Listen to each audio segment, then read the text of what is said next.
Hello, வணக்கம் friends. எல்லாருக்கும் இனிய காலை வணக்கம். நம்ம இன்றைக்கி பார்க்க போகிற ஹெர்பல் மூலிகை வந்து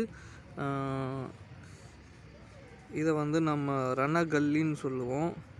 இந்த ரணகல்லி வந்து நம்மளுக்கு என்ன பயன்படுதுன்னா, எவ்வளோ பெரிய கிட்னி கல்லாக இருந்தாலும் இந்த இலையை வந்து நம்ம டெய்லி ஒன்று, அப்படி இல்லைன்னா 2 நாளைக்கு ஒரு தடவை இந்த இலை ஜூஸை நம்ம குடிச்சிட்டு வந்தோம்னா, எவ்வளோ பெரிய கல்லாக இருந்தாலும், சிறுநீரக கற்களாக இருந்தாலும் நம்மளுக்கு வந்து அந்த கிட்னியில் இருக்கிற ஸ்டோனு ஃபுல்லாக அப்படியே கரைஞ்சிடும்.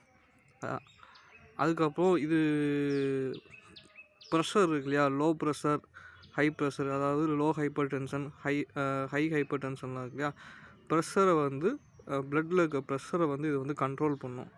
இன்னொன்று, செரிமானத்துக்கு நல்ல ஒரு ஏற்ற மருந்து. ஒரு சில நம்ம பாடியில் இருக்கிற வேஸ்ட்டு ஃபுல்லாக கொஞ்சம் கிளியர் பண்ணும். இது வந்துட்டு டயபெட்டிஸையும் கொஞ்சம் கண்ட்ரோல் பண்ணும்.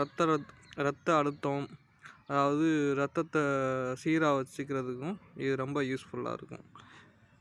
இது வந்து ஒரு இலையை வந்து நீங்கள் வச்சாலே உங்களுக்கு ஆட்டோமேட்டிக்காக அதுவே வரும். இது வந்து நம்ம செடியாக தான் வாங்கி வைக்கணும்னு அவசியம் இல்லை. உங்களுக்கு தெரிஞ்ச இடத்துல எங்கேயாவது ஒரு இது மாதிரி ஒரு இலையை பிடுங்கி நம்ம வச்சோம்னா அதுவாக ஆட்டோமேட்டிக் வரும். இங்கே பாருங்கள், இந்த வந்திருக்கு பாருங்கள். ஏன்னா இது வந்து நான் ஒரு இலையாக தான் வாங்கிட்டு வந்து வச்சேன். ஸோ அது பாட்டு ஆட்டோமேட்டிக்காக நீங்கள் இலையாகவே வச்சிங்கன்னா கூட இது ஒரு 5 டேஸில் அதுவே ஆட்டோமேட்டிக்காக துளிர் விட்டு வந்துடும். இது ரொம்ப ஈஸியாக நம்மளுக்கு வளரக்கூடிய தாவரம் தான் இது வந்து. எல்லோரும் இந்த தாவரத்தை அறிந்து பயன்பெற்று வாங்க.